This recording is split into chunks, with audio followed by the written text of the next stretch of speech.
It is concerning this early in the season, though, to say that there's no pride in the jersey. Like, it's 2 weeks into the regular season, and we're talking about pride for playing for Boston. That's concerning to me.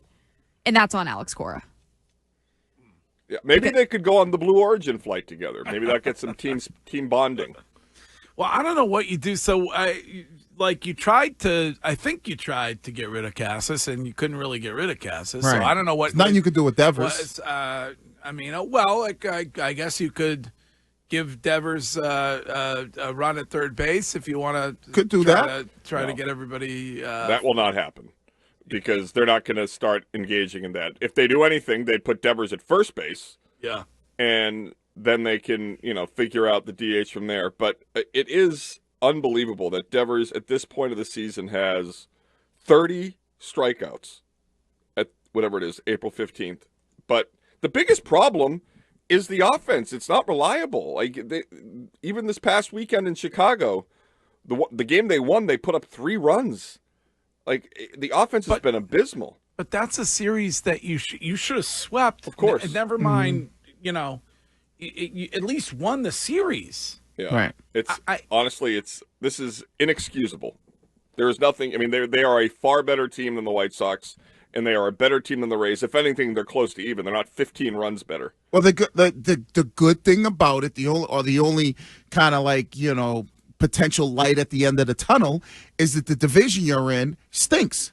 Okay, but it's not going to stink all season long. Right, but you're not going to stink all season long. Okay. So when you look at this team and you go, all right, so where's their biggest issues on what then offensively?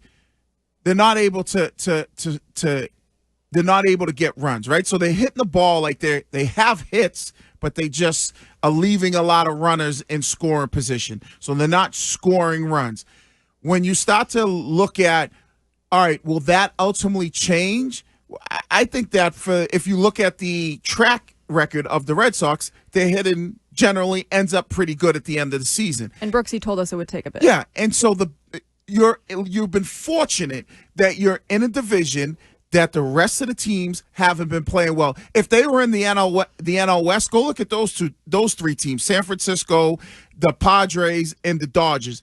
If you were in a division like that, now you would might be hitting the panic button. But because you're only 2 games out, there's a little bit of light at the end of the tunnel. You brought up Will Middlebrooks, and he'll be with us Monday morning at the Capitol Grill. I will be interested to hear, because he's done it. He's been there. He's gone through a season when you can legitimately, as Wiggy said, hit the panic button. And maybe it's not in April at all. And I mentioned Papelbon saying that he doesn't judge until June 1st, and people in the Twitch chat were like, "That's ridiculous, Greg." I'm just telling you what. Oh, remember Bill said you didn't. Somebody says who. What? Remember Bill said you didn't know what type of team you had until December, like Thanksgiving or something like that. Yeah. This is Eric from Lubbock, Texas. Hey, Eric. Yeah. Hey, team. Thanks for having me on. I look forward to hearing from you during the marathon. Yeah. What's up? Yeah, I think some of this does lie at AC's feet. This is not the first time in the last 2 or 3 years where the team can't field the ball. As a pitcher, when you go out there and your defense behind you is poor, you start pressing, you start trying to be too fine. You also pitch away from contact. We've had teams in the past couple of years that have always been up there and leading the league in errors, which is just fundamental baseball. And what is he preaching in the clubhouse? So that's one thing. I thought he handled the Devers-Bregman thing pretty well, but it's not helping him right now. The Bregman's got 4 errors. He's got to get the guys. He's got a young team. He's got to get into them about playing fundamentals, especially in the field. We got to field the ball. And that falls on a coach saying this is a point of pride, and this is something that we're going to execute. And right now they're not doing that. And it's just sloppy out there, and it's costing them. You're not going to win a World Series in April, but you can lose it by not playing good baseball and falling so far behind that you got too big of a hole to crawl out of. So y'all have a great marathon Monday. I got some friends running, and I appreciate your show. You bring me some energy down here in Lubbock. All right, Eric, thank you. Appreciate you listening down there. The one thing I disagree with Eric on, though, is that Cora handled the Bregman-Devers thing correctly, because Wiggy and I have talked about this quite a bit, but when you go back to the beginning of spring training and when they got Bregman, that would have been the time to say, all right, Bregman, we're going to go with this guy. We're putting all of our eggs in his basket. And then maybe we would have seen a better Devers earlier on in the last 2 weeks. And maybe the focus for Bregman could have been all on third base. And there wouldn't be any conversation about who's going to play that position. Did Bregman know behind the scenes that it was going to be him? Devers didn't participate at all during spring training. But clearly, before they even played a game, Devers had that press conference where he was. But clearly, it's still an issue. I don't care what anybody says. It's an issue. Why? Because if Bregman is out there booting the ball, then you know Devers is pissed off about it. Of course he is. Yeah. He is, and so that's probably playing into his mind, and maybe that affects him at the plate.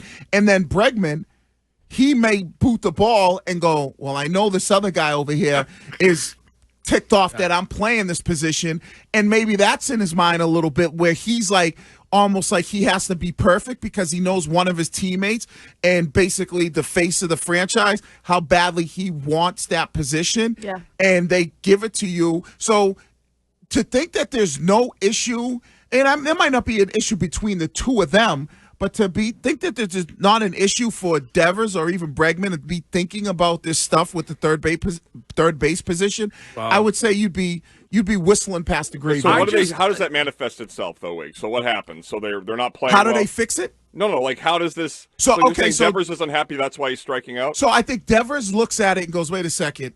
You know, this guy's booting the ball. He's got a bunch of errors. This is a position that I want to play." And now that plays into his mind because he's thinking about Bregman and the position he's not playing, and that affects him at home plate. And that adds salt to the wound because Wiggy said in the beginning, how many more errors did Bregman have or that Devers have than Bregman last season? 2. So then there you go. So it was that was probably brought up before the season to Cora. Do you think there was a single guy on the team, not named Devers, that thinks Bregman shouldn't be playing third base? No, but I don't care what Tristan Casas thinks. You don't care what Tristan Casas thinks. So you're saying it's an issue on the team, and then if everybody agrees, we're saying it's an issue for Bregman and for Devers. Bregman's been hitting fine. He's been hitting far better than Devers. We're not talking about his hitting. We're talking about his fielding. Right. I mean, So it's just human nature to be thinking about those type of things. You don't think Bregman's thinking about, like, all right, I have this position. This other guy who's a huge part of this organization wants it, and then maybe I boot a ball. You don't think he's thinking like in his mind, like, oh, I got to be perfect. No, Bregman has been in the biggest spots imaginable and has thrived in those positions. So why is he so poor to start off the season? It was the cold weather until they got to Florida. It's the weather. Yeah. All right. And the jet lag. We got to take a break. It's certainly not the moment being too big for him. I didn't say the moment was too big for him. There's a difference. Pressure has created better moments for him, not worse. It's not about the moment being too big for him. He's in a different spot that he's been in before, where he has the face of the franchise upset that he's playing his position. The face of the franchise is the manager.